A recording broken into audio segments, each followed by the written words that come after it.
Well, good evening, students. Welcome back to our next lecture of company law.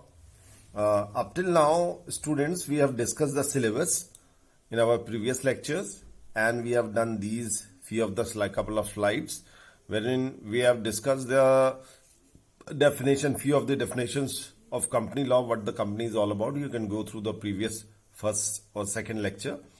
Then we have talked about, this is the main topic that we were doing, that is characteristic of a company. So there are 7 characteristics of a company. I have explained in my previous lecture what is a separate legal entity of a company. The next essential characteristic is limited liability, which is very, very important. The word limited liability, limited comes, whenever it comes after the name of a company, it denotes something. So what it denotes limited liability. It, in simple terms, I will, in our live session, I will explain this thing also with example, with a numerical also, right? But here you have to understand that limited liability means that the liability of a shareholder. Company के shares होते हैं, हम share holder बन गए. मान लीजिए हमने company के 10 रुपए का एक शेयर है, हमने 100 शेयर खरीद लिए. So how much I need to pay? I need to पे 1000 रुपीज, 10 into 100. ठीक है, ये एग्जाम्पल मैं लाइव भी दिखाऊंगा आप लोगों को. ठीक है, तो लिमिटेड लाइबिलिटी का मतलब यह है that my liability is limited to the extent of unpaid value of the share.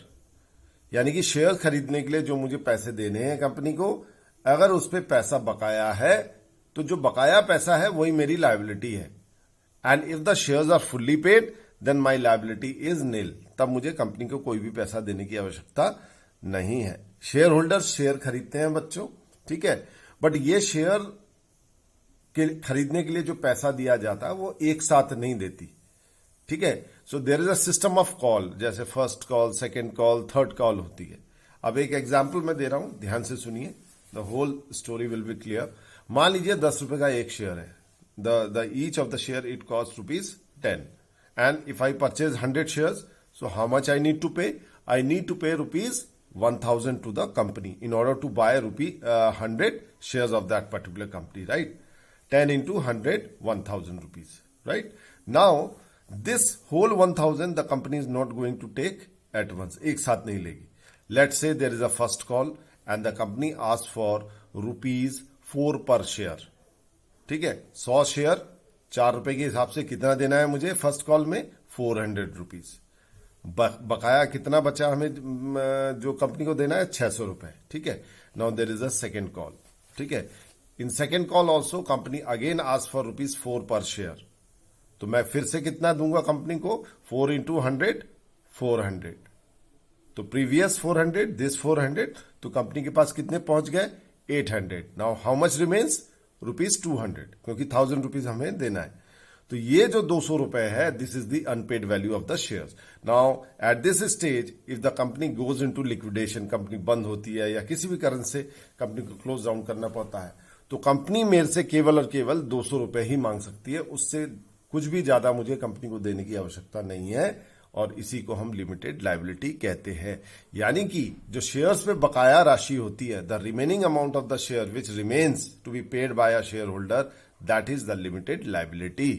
That is to say, in other words, we can say that the liability of a shareholder is limited. अगर वो company limited है, और liability भी अलग अलग तरह की होती है. बट यहां पे सिंपल लाइबिलिटी जो मैं समझा रहा हूं, दैट ये जो 200 रुपए बचे हैं, ये unpaid value of the share है. 800 रुपए मैं दे चुका हूं 1000 में से. So your liability is limited to the extent of unpaid value of the share. यानी कि if the company ask for money, so as a shareholder, my liability will be that I pay remaining 200 to the company.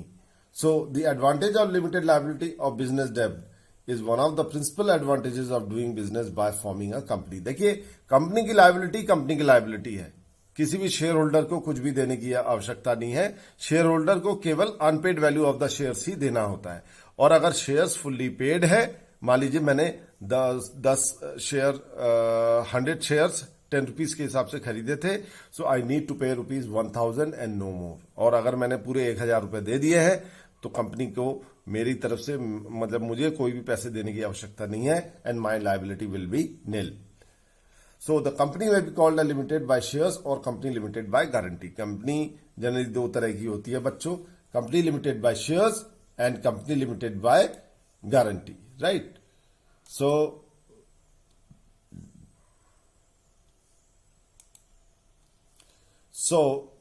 we will take up, just a minute, we will take up the things, right? Now coming back, so company, either it can be company limited by shares or company limited by guarantee. Now in a company limited by share, the liability of member is limited to the unpaid value of the share, जो मैंने अभी example से आपको समझाया, ठीक है? In a company limited by guarantee, the liability of member is limited to such amount as the members may undertake to contribute to the asset of the company in the event of its being wound up. Wound up यानी कि company बंद हो जाती है. Wind up का past tense है wound up, ठीक है? ये जो कंपनी लिमिटेड बाय गारंटी होती है बच्चों, what happens in this, that each member of the company limited by guarantee they give a undertaking, यानी कि एक स्टैम्प पेपर पे एक गारंटी देते हैं कि जब कंपनी को जरूरत होगी हम एक fix amount, we will pay a fix amount of money. Let's say कि एक कंपनी में मैंने ये गारंटी दी as a share holder that I will pay ₹1 lakh in case the company requires any money out of me. तो मैं 1 लाख रुपए to the maximum extent company को पे करूंगा, ठीक है?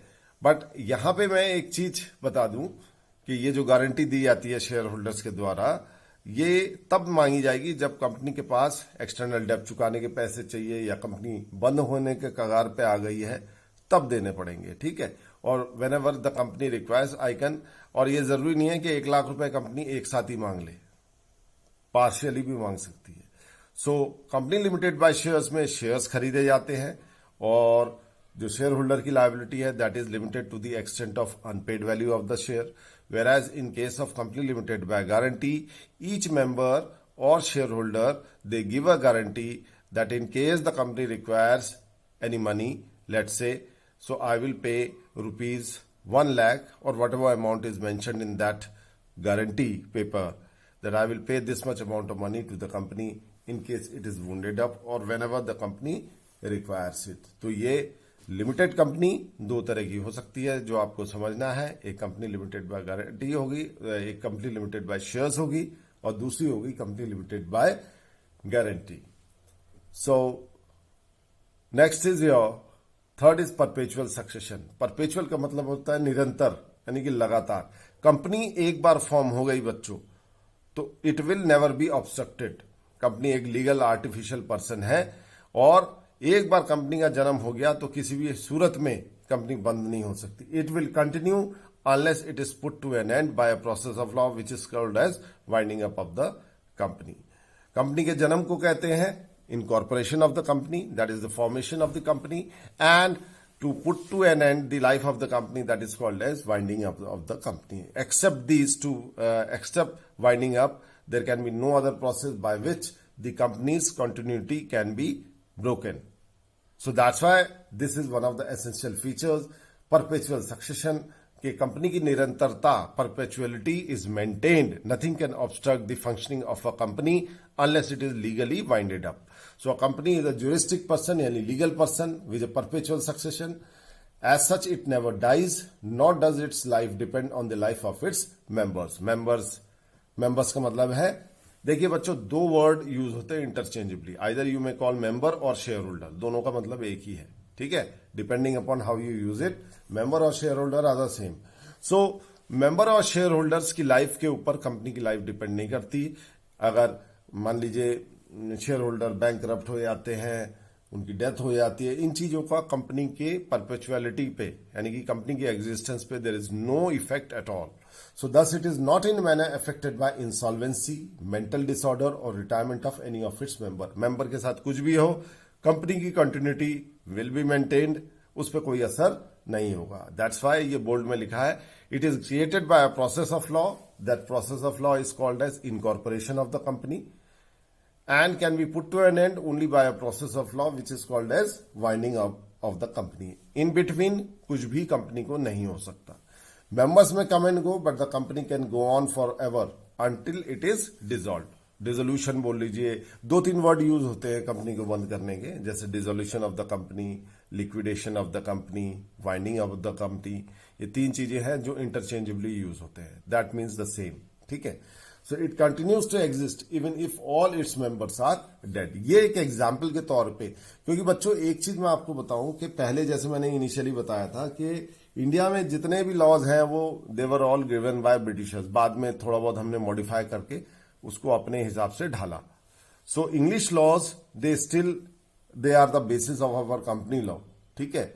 बाद में इंडियन कंपनी लॉ जब बना तो बट हमारा बेसिक फीचर वो ब्रिटिश लॉज से ही लिया गया है.